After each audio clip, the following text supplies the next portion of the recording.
مرحبا، فصل الربيع. مرحبا أيها الأطفال الرائعين، تعالوا نتعلم درسا جديدا وهو عن مميزات فصل الربيع. في السنة 4 فصول: الشتاء، الربيع، الصيف، والخريف. يأتي فصل الربيع بين فصلي الشتاء والصيف.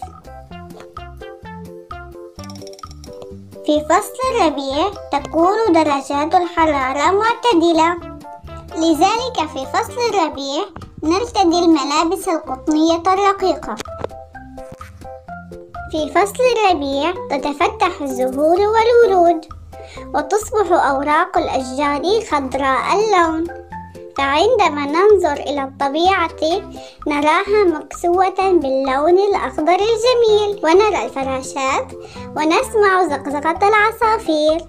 من فواكه فصل الربيع الفراولة والكيوي واللوز والكرز. هل تحبون هذه الفواكه؟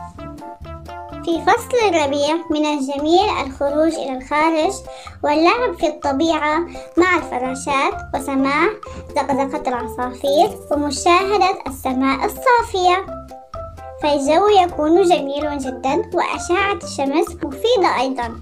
فصل الربيع فصل جميل جدا، أنا أحب فصل الربيع كثيرا. أنتم أي فصل من فصول السنة تحبون أكثر؟ والآن لقد وصلنا لنهاية الفيديو، لا تنسوا ضغط زر الإعجاب والاشتراك في القناة. إلى اللقاء، أراكم في فيديو جديد.